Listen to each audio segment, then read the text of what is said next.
Shopify Masters is powered by Shopify, the easiest way to sell online, in person, and anywhere in between. To get an extended 30-day trial, visit shopify.com/masters. All of our design is done in-house. All of our photography is done in-house. Production, manufacturing, logistics, sales, marketing, all of that is under one roof.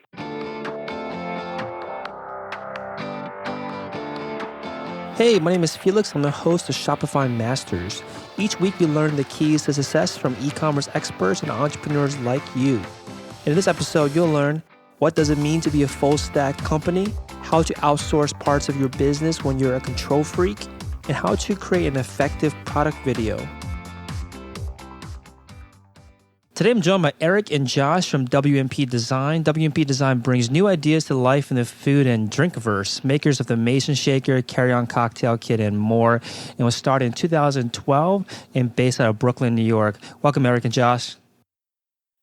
Hey, how are you? Hey, thanks for having us. Yeah, excited to have you on. So let's start with the products. You guys have lots of cool living products on your site. Maybe tell us about what are some of the most popular ones that you guys sell. Yeah, so we got our start with the Mason Jar Cocktail Shaker, which was sort of a novelty and functional cocktail shaker using a ball mason jar.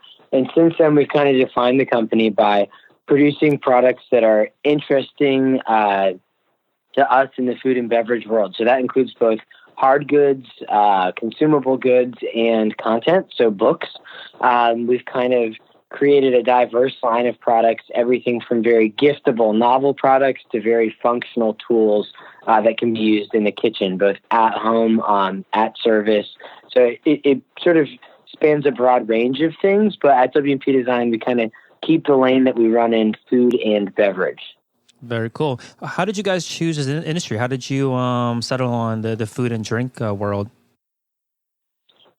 So actually, back in college, I took time off from university and went to culinary school. So I spent time in Italy, actually, doing culinary school, learning sort of how to be a chef. And then after graduation, we both knew we wanted to get back in business together. Originally, we were considering starting a restaurant, but really what we wanted to do was create new things in food and beverage. So we started WMP to basically create a platform for us to bring to life new ideas in food and beverage. And have you guys worked together in the past to start other businesses?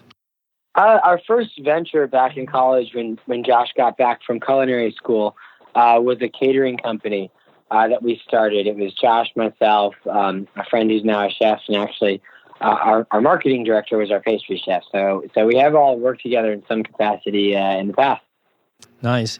And are you guys designers by trade? Like, how did you? Where does this background come from to create new products? Yeah, I think professionally, Josh had a lot of experience on the culinary and sort of creative side.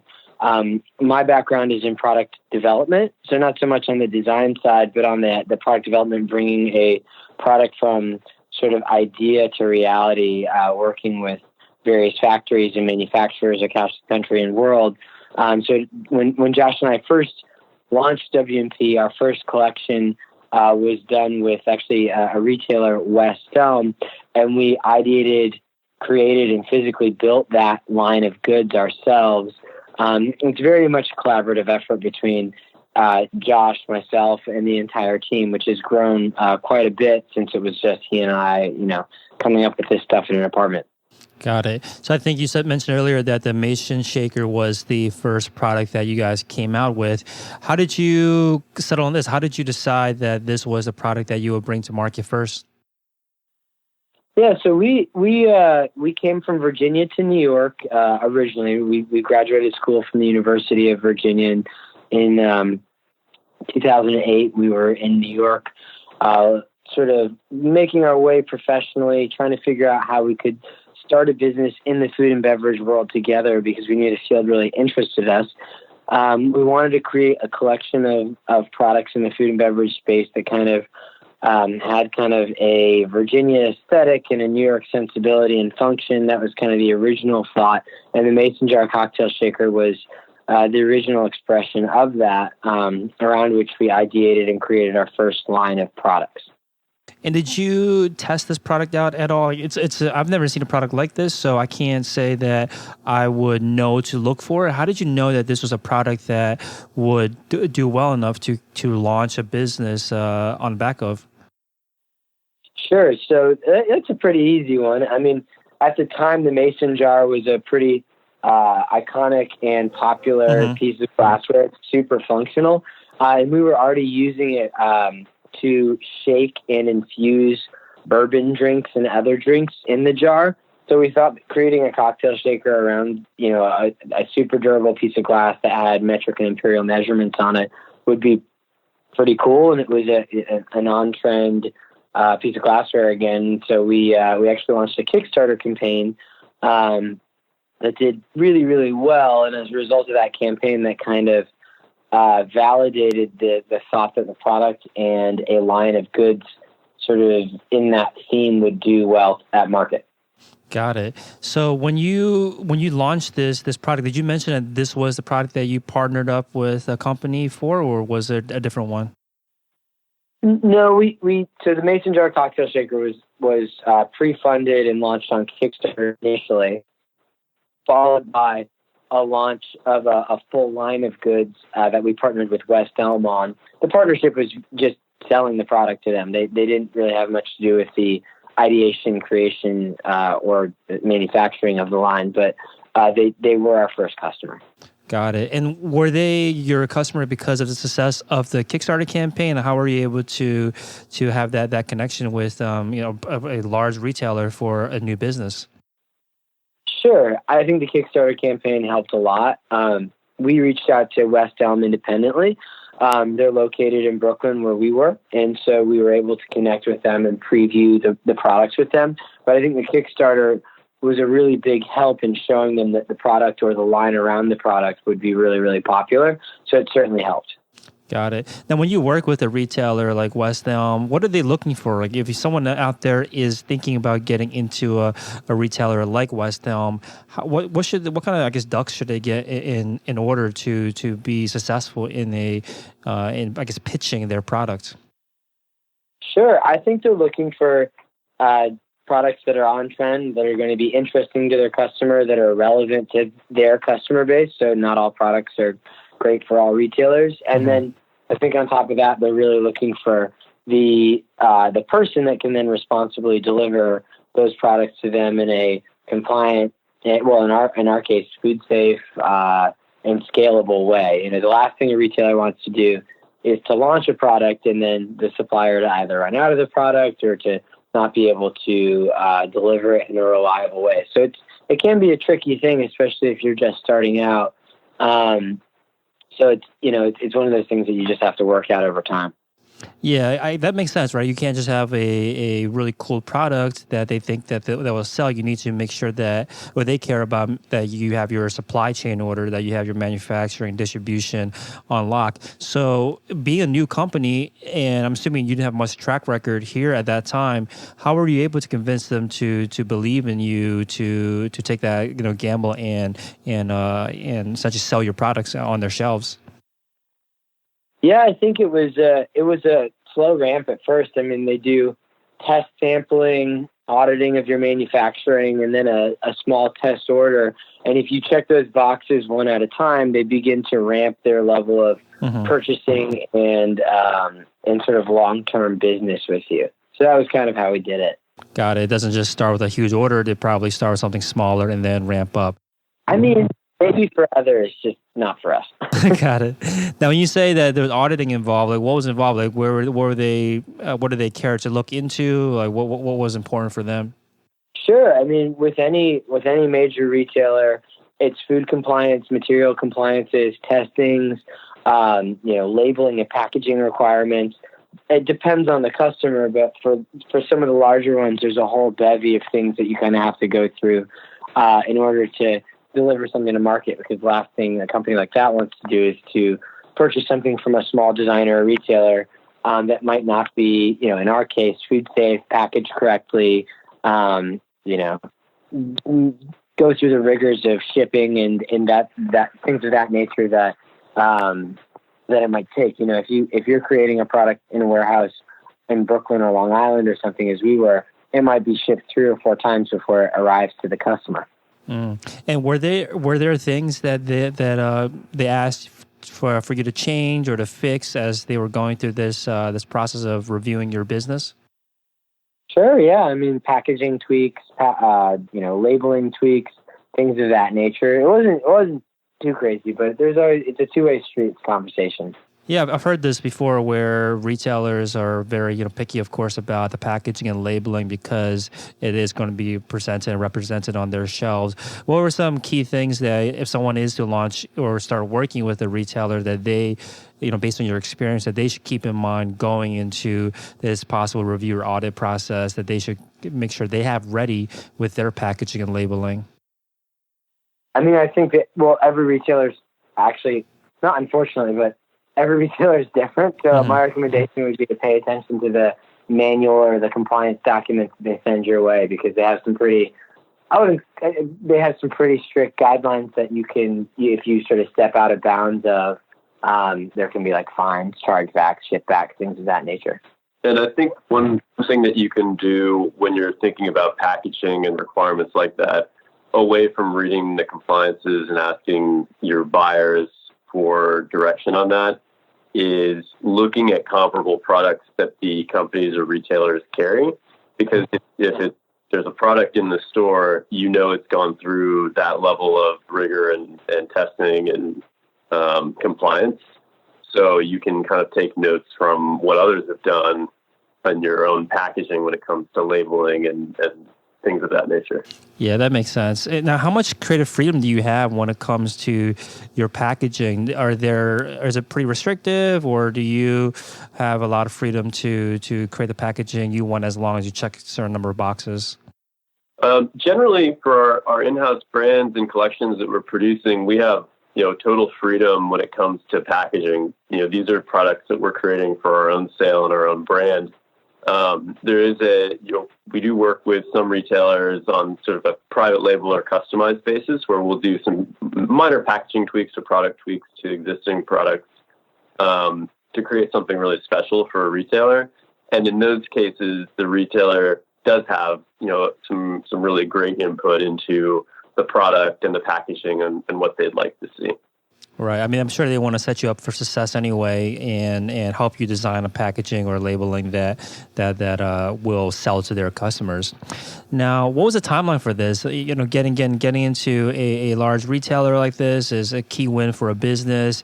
How much effort, how many meetings, or how long did it take before between the time that you had your first conversation to be able to walk into a West Elm store and see your product? So we were pitching pretty aggressively. I think we started in early spring and we were to market by late fall. That was incredibly aggressive on our side. A lot of these larger retailers plan 12, 18, or 24 months out. We had a special exception in the way that our product was doing quite well and kind of on trend. So I think everybody's experience in our world is a little bit different, but you kind of want to get ready for the long haul. So that's where you kind of have to balance your business by, primarily working via, if you're working business to business with smaller retailers, as well as actual retail customers, if you're going to have sort of a stable business that's got all the various platforms of people you're selling to. Mm-hmm. And what does that mean? What do you mean by aggressive? Like, were you doing a lot of follow-ups, a lot of meetings? Like, how were you able to move things along at a faster pace? Mm-hmm. A lot of follow-ups and a lot of meetings. Fortunately, we were local, so we were able to meet with them relatively quickly. And we were able to deliver samples and, 4 photograph samples and things like that as quickly as they were asking. And the timelines were very, very rapid. Mm-hmm. We were just doing everything in-house, primarily by hand at the time, which kind of made it a little bit quicker than it might be. Also, the line at that time was quite simple, and it was a relatively easy grouping of products to do that with. Got it. Now, one thing I saw on your, about page on your website that I found interesting was that you describe your company as a full stack product design company. Can you say more about this? And what does this mean to you? Sure. Yeah. So the way we think about our company is we handle all steps of a product's life cycle. So from the ideation through design, production, manufacturing, delivery, sales, marketing, all the way to the consumer's hands, we handle all of that in-house. So all of our design is done in-house. All of our photography is done in-house. Production, manufacturing, logistics, sales, marketing, all of that is under one roof. And what that allows us to do is have total control over seeing products through from sort of that kernel of an idea to a delivered good. And to us, that's super important because it really creates, the truest expression of what that original idea was and delivers sort of the best product possible to an end user. Similar to, I guess, like an Apple, the way that they design everything from beginning to end. Is a way that you like to model your business? Yeah, I mean, I think it was sort of inspired by that, but honestly, driven most by maybe us being control freaks at our core, of just wanting to make sure that each step of the way we were involved in the process and driving it for what how a product comes to life. And I think that's in my opinion, what drives a lot of the success of our products is when we release it, we only release things that we're incredibly passionate about and happy with. And we get to that point by taking part in each step of the way and bringing that product to life. I would say rather than look at it from like an Apple perspective, almost look at it from a chef's perspective who's ideating a dish, sourcing the ingredients from like a local purveyor or farmer, preparing those ingredients, preparing that dish, and then serving the dish at, a restaurant where he might have had all of the sort of input on what that restaurant or service sort of environment would feel like. And that's hopefully what we're able to do with our product. Got it. Now, on the other kind of extreme end of this, on the extreme end, the other side is that there are entrepreneurs that are outsourcing everything, right? They want to hire out for all their different tasks, different processes to other companies, other vendors. And obviously when you are, like you guys say, control freaks, it can make business difficult in other ways that maybe someone that's outsourcing everything doesn't experience. What have you run into? What kind of challenges do you run into because you are controlling this entire stack? Certainly. And we have learned where to outsource certain things, whether it comes to fulfillment. Initially when we launched, we were kitting, manufacturing, and fulfilling everything from our own sort of like full stack warehouse, doing things like understanding that that's not the best way to do things and to outsource. We've done those things in our business. When it comes to the actual product design, development, and delivery, though, it's really the delivery that we've kind of outsourced. Everything else we generally do in-house unless it doesn't seem to make sense. We do outsource some functions of our business, but whether it's marketing, social media, web development, sales, we do like to keep all of that in-house in Brooklyn. We have a great design team that spans all aspects of design and project management, product development. It's a very collaborative and fun environment. And, when we run up against something where we think it's, less than efficient use of our time to have it in that sort of full stack process, we'll try and figure out where to outsource. And so, we've done that over time. Mm-hmm. Now, I'm sure that you aren't the only control freaks that are listening to this podcast. So what tips do you have for others out there that need to learn how to let go of their business a little bit more and begin to outsource pieces that they've held on to so tightly?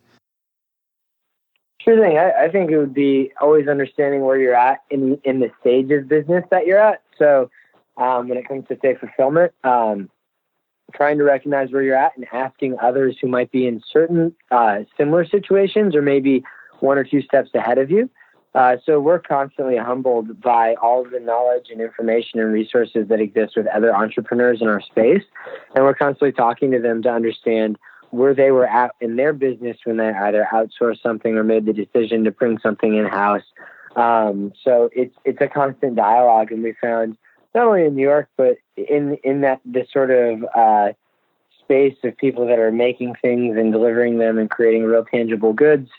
It's one of those things that we've constantly reached out to others and talked to them and weighed a number of people's opinions and decisions, and then talked about it ourselves and implemented this sort of next steps for our company. Got it. Now, when you do sit down to think about the next product, what is that process like? How do you guys decide which product to work on next?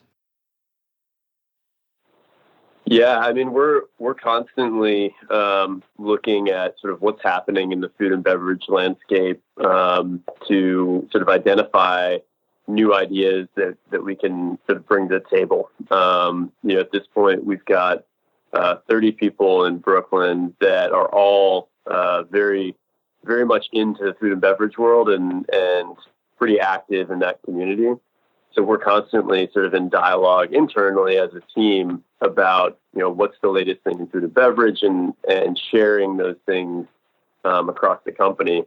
And when we do sort of identify sort of a new thing happening in food and beverage, we all come together as a team, talk about it, and really brainstorm sort of how we could participate in that trend or in sort of like that movement in food and beverage. And whether it's a project manager, a designer, an intern, people on the marketing team, sales team, everybody on our broader team kind of contributes to those ideas. And there have been products and projects that come from Josh and I. There have been products and projects that come from interns at the company. It really spans the entire group, which is really, really fun. Now, these 30 people, are they actual employees of the business, or are they almost like an informal, board of advisors that you guys use as a sounding board? Like, how do they? What's their relationship with you? Sure, we have 30 full-time employees in Greenpoint in Brooklyn, and then we have a lot of partners when it comes to third-party outsourced fulfillment, some of our co-packing and all of that. But the team in New York is at 30, yeah. Very cool. Now, do you have a list of criteria or factors that you try to use as a filter for all of the new product ideas that you at least like to see they hit a few of these before you invest the time and the resource into a new product? I think that from a very broad initial standpoint, we try and follow something that's macro interesting and or on trend, but it also has to be very interesting and on trend to ourselves. We're not just going to chase something because we think it'll do well. We have to genuinely be interested in the subject matter. And then from there, we kind of have a system of checks internally and externally to make sure that the direction that we're going with a product that we're developing is something that hopefully will be successful. And then we kind of keep an attitude that no matter how much time or energy we put into a project, if we realize that it might be a sunk cost, we just sort of move on to the next one. So for as many okay to great ideas we've had, there have been some that we've had to sort of be humble about and kill, even if we get a little bit down the design and creation process. If it goes through the system that we've got and it seems to hit a wall or roadblock, oftentimes we kind of let the idea either go to rest or go to die. Now, is it like a market demand wall that hits where you realize that it might not sell as well as you would think? Or like, what are some reasons why you might essentially kill an idea that you've invested, that you've sunk, like you mentioned, sunk costs, that you've sunk these resources into? Yeah, I think at the end of the day, where projects really are made or broken is in our final vetting process with buyers, customers, pre-screening the idea. And once it gets to a certain point with individuals and groups that we really care about, that we think have a larger sense of the pulse of the market, there's a bevy of those people, whether it's influencers, large box retailers, independent store owners, individual customers. We try and be really proactive about pre-screening certain ideas and select ideas by a large group. And if it doesn't seem like it's resonating, we kind of go back to the drawing board. Got it. What's this pre-screening process like? Do you have like a prototype that you're giving to them? Like what's involved in testing the market before you blow this up and start sending this to manufacturers? Well, if you take a look at our website at wpdesign.com, you'll see a broad range of products and projects. So books, consumable goods, and hard goods are all very, very different. So that pre-screening process can actually run the gamut of everything you just mentioned. So everything from a hard prototype and sample that we may have 3D printed in office, all the way up to just a simple idea that we've put down pen to paper and can sort of pass by a buyer or an individual. So it really does depend on the project, because some are easier to sample than others. But it can kind of run everything from a very summary idea or thought to almost a near finished good. Now, what kind of feedback are you usually looking for when you are putting a potential product in front of one of these members? Yeah, I think it's pretty easy when you're talking about a good that someone would purchase or consume. So if it's an adverse reaction, it's pretty obvious. So it's pretty easy. It's kind of thumbs up or down. Would you want this? Would you not? Do you think this would, resonate with your customer? Would it not? Got it. And have you ever gone ahead with a product anyway, even though the feedback might have been lukewarm, but maybe you believed in it more than the people that you were talking to? Sure. I'd say for a lot of our projects, that may have been the case in certain fields, because we are screening these things by so many people or so many different groups of people, that a super influential barista or bartender might not have the same opinion that an at-home buyer at a retail store might have. So you might get really lukewarm. Reception from one type of person in the very same field than another, and you might just go ahead because you have a hunch. Got it. Now, once you have decided to invest the time into creating a product, how is this all planned out? Like, talk to us about the next step, essentially, after giving the green light on a new product. Again, I don't want to give too broad of an answer, but because there's such a range, it could be anything from designing to pricing out to sampling. When it comes to the food and beverage stuff that's consumed, we have to make sure that it can be food safe. There's consultations with food scientists. Really, it runs the gamut. When it comes to the creative projects and printed materials, the books, it has to do with asking if there's a viable author or a way to create the content. But every one of the projects that we bring to life, can range from a sort of a birthing cycle of 6 months to a year or two. It really depends on the complexity of the project or how we're bringing it to market. But there have been ideas that we've been kicking around for up to a year or two, or as little as 3 to 6 months, that kind of see the light of day. Mm-hmm. And because you have so much experience as a company in all these different types of products, what would you say has been the most challenging type of product to create and bring to market? I think probably the carry-on cocktail kit. So we launched this product about 1.5 to 2 years ago, and it's been probably our best seller to date. And it's actually a kit that allows you to make 2 cocktails on a plane. And, we were kind of tired of the normal drink offerings on a plane, which were really not that great. And we took it on as sort of a design challenge to make a kit that could make 2 cocktails on a plane. When we started out, we were very excited about it, but quickly realized that what we were trying to do was very difficult, because we were trying to design a very small package that had a lot of mixed materials in it. We had small metal tools. We had some linen napkins, some consumable products that had to be created and formulated and tested.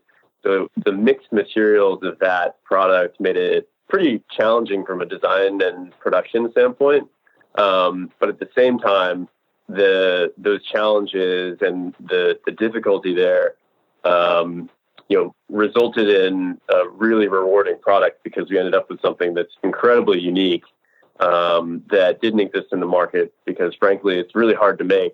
And we now have something that is really fun and entertaining for people that love cocktails and love to travel. Yeah, awesome. So because you guys are creating so many unique products, do you need to, or do you guys choose to patent or go down any of these kind of find ways to protect the products and the ideas that you come up with? Sure, yeah. I mean, we do, and we do for a number of our products.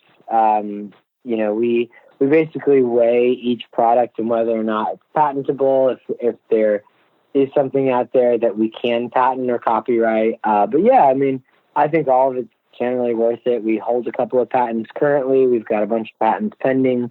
But yeah, that's something that we've always kind of done as a practice. In general, as a company, we have been copied or knocked off and imitated in the past. And in general, as a company, we try and just stay positive, innovative, forward thinking. That's just the way, we try not to get hung up on any of that stuff. I think with the Mason Jar cocktail shaker, it's a product that we've got patented, but at the same time, there have been multiple copies. And while we've had to deal with those, we've also just taken a very positive track of placement and just moving forward and thinking very positively about our company and our place in the food and beverage scene. So it's kind of a complicated question, but we kind of go about it a number of different ways. Yeah, I imagine that you rather use your energy on creating new products rather than chasing down any copycats. Now, when you are creating this product, at what point, or creating a product, at what point does pricing come into it? What's that process like? How do you decide how to price your product? Because again, you have so many different types of products that you sell in your store. I do wonder, how do you guys sit down and say, okay, let's put a price of X dollars on a product? I think it always starts with sort of a gut instinct and then rounds of feedback from our target consumers, our retailers, and the different stakeholders within the company. So generally we have a pretty good sense just from our knowledge of the industry and sort of our knowledge of the retail landscape of where a product should be priced. But we always second guess that. So we always test that against feedback from sort of the target customer, whether that's a consumer or a buyer at a large retailer. And it's always a balance between, the target cost or what you think it should be or what a consumer will buy something at, and then, not compromising on the quality of that product. And sometimes we've had to kill projects because we don't think that we can get a certain idea or product to market at a price that, one, is a business, and two, makes sense for the customer. So it's always a balance and a constant conversation. The last thing we want to do is design and create this fantastic project or product that just is totally dissonant from what a customer would pay for it. No one wins. Yeah. Now, when you're ready to bring that product to market, what's the launch process? Like, how do you introduce this new product to the marketplace? Sure. I mean, we generally launch it both from a B2C standpoint, so from our business to customers, retail customers on our website, on our Shopify site. And then we also launch it in a similar timeline from a B2B perspective. So we're launching it to the great retailers, shops across the country and world that support us and buy our products at wholesale and retail them in their individual stores. Is it a challenge to line all of this up to make sure that it's all on the I'm sure the answer is yes. So maybe I move on to how do you manage all of this to line all of the shops up to release your product at the same time you do, that you have it available on your site? Like, how do you manage all of this? Sure. Yeah, you sort of answered the question yourself. Yes, it is a little bit complicated, but we have a fantastic marketing, sales, and project management team that kind of, once the design is turned over, once the production processes are in place, it's on the project management team, the marketing team, and the sales team. It's a very careful balance in creating all of the materials, putting everything together. But we've got a fantastic team in Greenpoint that are constantly working on that, and it is always a struggle, and we're still refining how to do that. And we're kind of batching things into seasons now as opposed to in a rolling fashion. At least that's ideal. But it's a constant balance, and it's a total group effort. Mm-hmm. And now for the direct-to-consumer, the B2C business, where do you focus your marketing resources and efforts? Yeah, I mean, we have a great marketing team. that works across a number of different channels and promotional areas. I think a major channel for us is Instagram, and I think a lot of consumer brands of sort of our type have found success there. I think we have a very visual product offering, and combined with the products that we make, we also produce a lot of content. So Instagram has been a phenomenal platform for us. Email marketing is also kind of like tied for first place, I'd say. So those two. And we also engage with our customer base and followers as well. So we do a lot of influencer outreach and try to get, samples of products in people's hands that we know would appreciate it in a very organic way. We found a lot of success in getting the right product in the right people's hands, and letting them decide if they want to share it, but making sure that we're getting a good product to the right people. Got it. So with Instagram, are you using like paid ads, or is it the influencer marketing approach? We don't use paid ads. We only do sort of an organic program where we're producing great content, and hopefully our products speak for themselves when we get them in the right people's hands and they share them. Got it. Yeah, I'm sure everyone can check out the Instagram to see your approach. For listeners, what kind of content are you focused on producing for your page? Yeah, definitely. So you can check us out at W&P Design on Instagram. We do share a lot in a couple different categories. So we share recipes, so across food and beverage. That's obviously a really sweet spot for us, given the sort of scope of what we're doing with the company. So the full meals that come out of some of our cookbooks that we've published, or just a simple cocktail recipe that's great for that season. All of those live on our Instagram, so you can check them out there. And then we also share kind of more information about our products and how you can use them at home. So whether that's a carry-on cocktail kit that is being used on a plane in kind of a novel way, or sort of our peak ice trays that are changing the way you can make ice at home. We want to share sort of that functionality and the backstories behind the products with our followers on Instagram. Yeah, now I really see what you mean when I'm looking at your Instagram page about the organic approach, because all the photos, they don't scream product photos to me. They show lifestyle kind of uses of your product in the wild, and not showing off your product in a way that comes off as salesy. Is that an intentional approach to demonstrate, to educate the consumer about how they can use your product? Yeah, absolutely. I think we take more of a sort of show rather than tell approach, and really showing how you can use our products and how they can fit into your life, versus just telling you about them. And I think we try to do that across sort of all of our social efforts.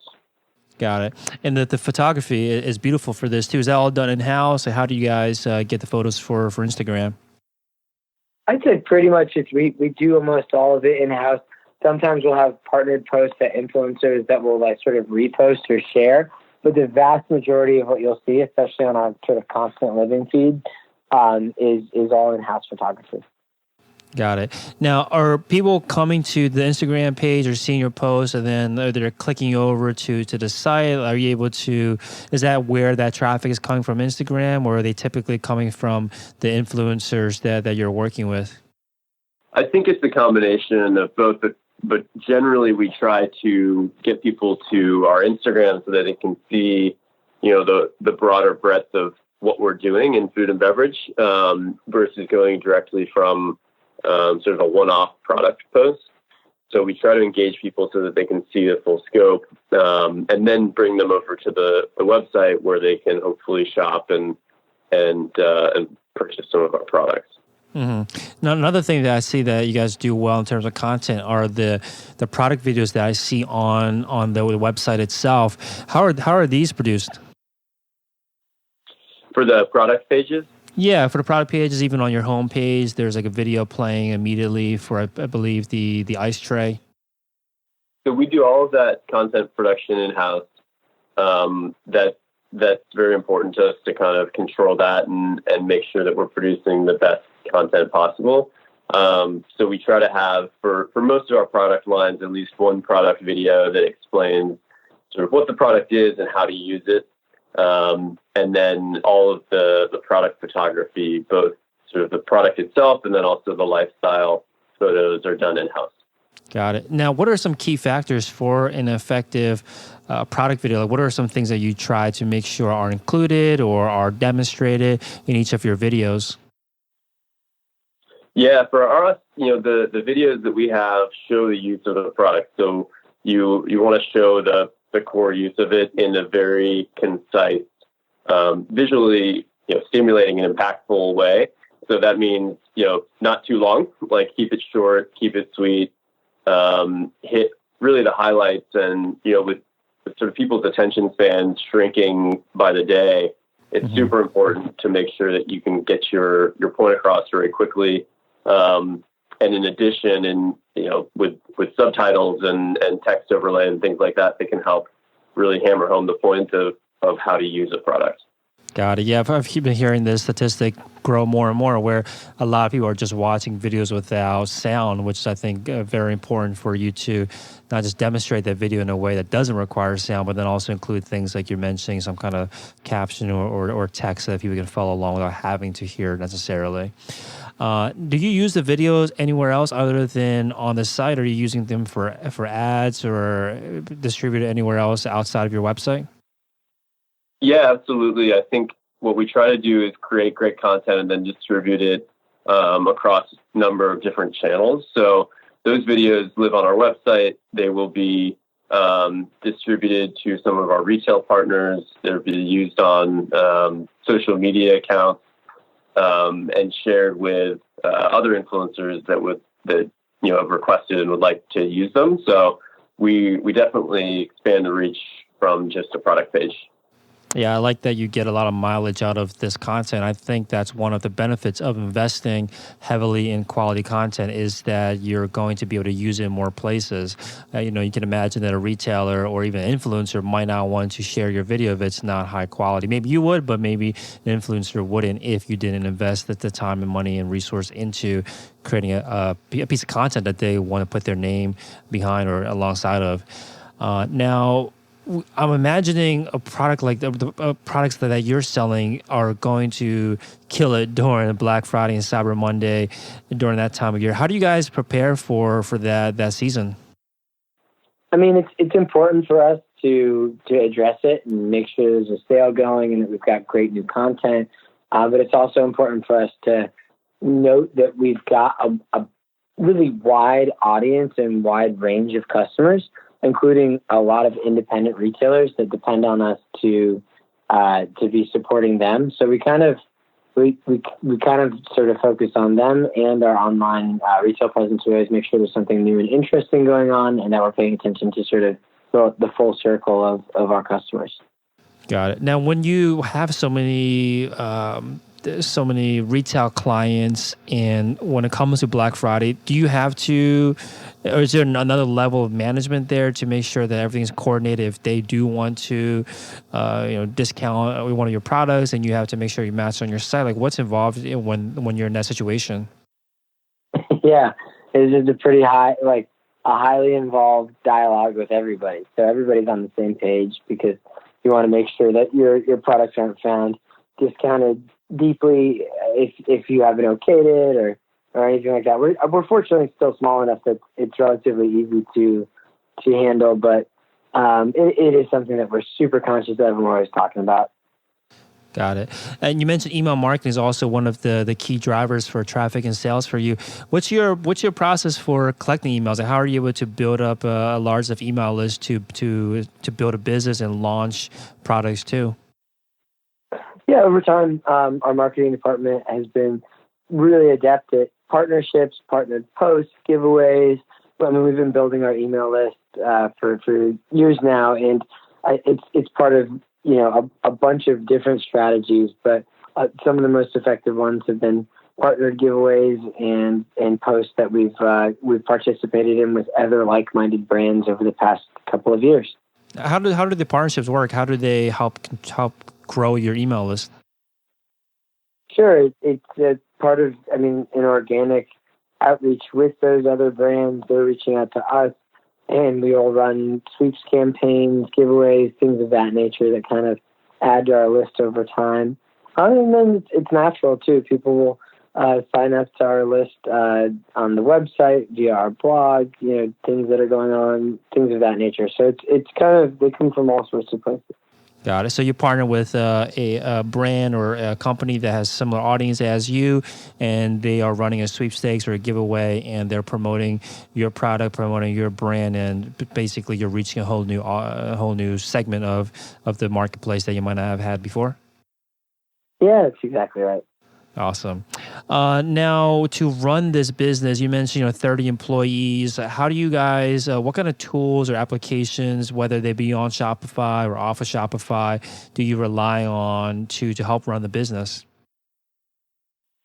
Yeah, I think from a Shopify standpoint, I think over the first couple of years, one of our biggest tools was MailChimp and that integration with Shopify.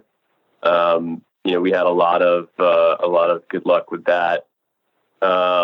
We've also had good luck with some cross-selling apps, and I think that there's a variety of those out on the market that all do somewhat similar things, but it's so important when you have a collection of especially sort of disparate items that all appeal to a similar consumer to be cross-selling products. So on a product page, having those suggested products shown to a customer when they're looking at one product has been super helpful for us.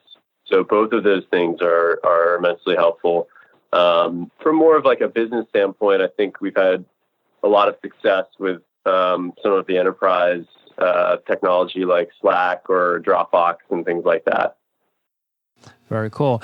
Now, what's next for the business? Like, where do you guys want to see the brand grow over the next year? Sure. I think we want to continue to build, our sort of catalog of really interesting products. We're skewing towards really interesting sort of giftable things like the carry-on kit, as well as addressing entire categories like we have with Peak Iceworks. So innovation in two parts. As far as newness in the company, we're expanding our titles, our books. And then as far as the business from a macro standpoint, I think we want to continue to build our social and email following, our retail customers that seem to be interested in what we're doing. We want to continue to foster the relationships with our independent stores and accounts. They're super important to us. They're where we got our start. And then I think to continue to do special and interesting collections with larger retailers. I mean, we're a company that's grown one step at a time, and I think we're going to keep on doing that. And with each year, we've been able to do more interesting things in food and beverage, and to create more of an impact in the space. So whether that's new and interesting consumable goods, or hard goods, or books and content, it's all it's all this certain. We've got some really good authors lined up for this fall. Some really great books that we're coming out with. I think that early October 3rd or something is the pub date for a lot of things that are coming out. And I think to continue to grow that catalog, to grow the sort of bandwidth of our own team of categories that we can approach is really important to us. Awesome. Thank you so much for your time, Eric and Josh. So WNPdesign.com, WANDPDESIGN.com is the website. Thank you so much again for coming on. Yeah. Hey, thanks for having us. We really appreciate it. We're huge fans of Shopify. We're huge fans of the podcast. I know a lot of us at the company listen to it and enjoy it, and we really appreciate you having us on. Yeah, thanks a lot. Awesome. Thanks, guys. Here's a sneak peek for what's in store in the next Shopify Masters episode. They're not just buying it because they like it. It's almost like a test. Thanks for listening to Shopify Masters, the e-commerce marketing podcast for ambitious entrepreneurs. To start your store today, visit shopify.com/masters to claim your extended 30-day free trial. Also, for this episode's show notes, head over to shopify.com/blog.